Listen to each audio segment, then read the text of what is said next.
Hello guys, welcome to my channel. So welcome to episode 6 of section E guys. Episode 6 की शुरुआत में हमें देखने को मिलता है कि वो जेजे गई थी सेक्शन डी के गर्ल्स वॉशरूम में और वहाँ पे वो देखती है कि कुछ लड़कियाँ सेक्शन ई के बॉयज़ के बारे में बात कर रही होती हैं।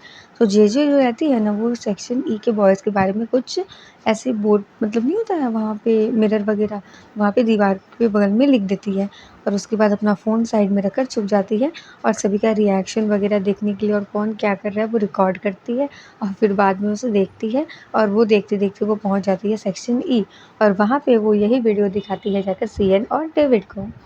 और उसके बाद वो लोग बोलते हैं कि वाओ जेजे तुम तो क्या ऑसम हो यार, तुमने सबके रिएक्शंस के लिए वहाँ पे अपना फ़ोन भी रख दिया था और इन लोगों ने क्या क्या लिखा है मतलब कि वो लोग बहुत हैंडसम है या उनका नंबर वगैरह बहुत कुछ लिखा हुआ था। उसके बाद रहती है सबकी पीटी क्लास। तो पीटी क्लास के लिए सभी बच्चे अपने अपनी यूनिफॉर्म चेंज कर लेते हैं और जो स्पोर्ट्स की यूनिफॉर्म थी वो पहन करके स्पोर्ट्स वाली जगह पे पहुँच जाते हैं। तो पहले जेजे, डेविड, कैलेक्स ये लोग पहले चले गए थे और कीफ़र, यूरी ये लोग बाद में आए थे। तो जेजे रहती है ना वो कि ऐसे ज़मीन में बैठी रहती है, ऐसे वहाँ पे नहीं रहता ऑडिटोरियम ऐसा स्पोर्ट्स का, तो वहाँ पे बैठी थी और पीछे से कीफ़र आता है और जेजे ऐसे अपना पैर आगे कर देती है और कीफ़र उसमें टकरा के ऐसे गिरने वाला रहता है। तो बोलता है what's wrong with you, you crazy woman. और उसके बाद फिर ना कीपर जो रहता है वो जीजी के पीछे दौड़ने लगता है और सब लोग बोलते हैं जीजी भागो और जीजी भागने लगती है और कीपर उसके पीछे पीछे दौड़ने लगता है और दोनों मतलब ऐसे सर्कल पूरा चक्कर लगा रहे थे एक दूसरे नहीं बच्चे कबड्डी खेलते हैं या वैसा ही बिल्कुल खेल रहे थे वो दोनों। एंड गाइस ये देखना काफ़ी क्यूट था सच में। और उसके बाद क्या होता है जो कीपर रहता है वो ऐसे जीजे को ना पकड़ते पकड़ते उसका एक हाथ पकड़ता है और उसको अपनी तरफ से खींचता है और उसको गलती से किस कर लेता है और उसके बाद सबका रिएक्शन ओ एम जी।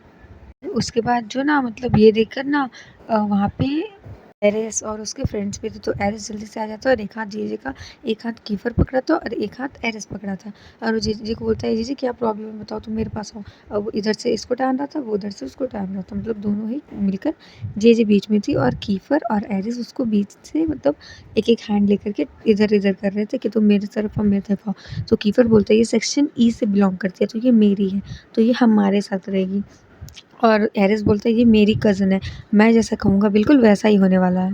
तभी जो कीफ़र रहता है वो फिर से एक बार बहुत कस के से एरिस का हाथ छुड़ा कर से टानता है अपनी ओर और एक बार फिर से किस कर लेता है और इस बार जेजे को बहुत ज़्यादा गुस्सा आता है और वो जो रहती है ना वो कीफ़र को एक ऐसे मुक्का मार देती है उसकी आँख पे। और उसके बाद दिखाया जाता है मतलब क्लासरूम का।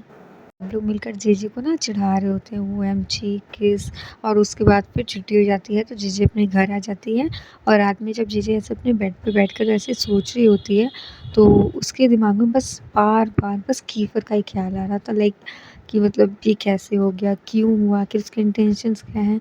ऐसे लड़कियों के दिमाग में आना कॉमन है गाइस वो भी ऐसा होने के बाद तो आएंगे ही। तो गाइस मेरी वॉइस थोड़ी स्लो लग रही है तो मैं इसे थोड़ा और अच्छा से करने की ट्राई कर रही हूँ। तो अब जो जेजे थी वो डिसाइड कर लेती है कि वो कीफर से दूर रहने वाली है और वो मतलब कीफर जहाँ जहाँ जा रहा था नेक्स्ट डे स्कूल में मतलब वो दूर दूर जा रही थी बस कीफर से और मतलब कहते हैं ना उससे एक डिस्टेंस बना लिया था जीजे ने। ऐसे ही क्लास में कीपर एंटर करता है जीजे उससे देख करके अपना फेस टर्न कर लेती है और जा करके सीएन के बगल में बैठ जाती है। पहले जेजे बैठती थी कीफर और यूरी के बीच में बट अब जेजे बैठती है आगे बेंच पे वो भी सीएन और डेविड वगैरह के साथ। जो जीजी थी ना वो ऑल टाइम किसी ख़्याल में खोई हुई थी। तो सीएन उससे पूछता है आखिर तुम इतनी किस ख़्याल में खोई हुई हो? ओहो! कल की बात को लेकर हो क्या? ऐसे मतलब उसको ऐसे मज़ाक कर रहा होता है। तो जीजी ऐसे उस पे गुस्सा हो जाती है और उसके बाद आगे जाने लगती है। उसके बाद जब जीजी गुस्सा होकर आगे जा रही होती है, तभी वो मिलती है एक लड़की से और वो लड़की सीएन की एक्स गर्लफ्रेंड थी मतलब रकी और उसे बहुत ज़्यादा पसंद करता था सीएन और वो भी शायद उसे अब तक पसंद करती है। इसलिए सीएन जब रकी को देखता है तो वो थोड़ा-सा मतलब अलग बिहेव करने लगता है। ये बात जीजी अच्छे से नोटिस कर रही थी। उसके बाद नेक्स्ट डे हमें दिखाया जाता है कि सीएन किसी का पर्स लेकर के बैठा हुआ था। तो उसी टाइम पे जेजे वहाँ पे आती है, तो वहाँ पे 2 लड़कियाँ और आती हैं और उसे बोलती हैं कि तुमने मेरे पैसे चुराए हैं। मतलब एक लड़की रहती है, एक लड़का रहता है, बॉयफ्रेंड गर्लफ्रेंड रहता है वो दोनों। शियन बोलता है नहीं, तुमने मुझे कहा था कि ये पर्स थोड़ी देर के लिए पकड़ो और अब मैं तुम्हें वापस दे रहा हूँ, तो तुम कह रही हो मैंने तुम्हारे पैसे चुराए हैं। एक्चुअली ये सब कुछ एक प्लान था। ये सब कुछ एला की प्लानिंग थी। वो सीएन को मतलब चोर साबित करना चाहती थी, इसीलिए वो ये सारा ड्रामा करती है और उस लड़की को भी उसी ने पैसे दिए थे।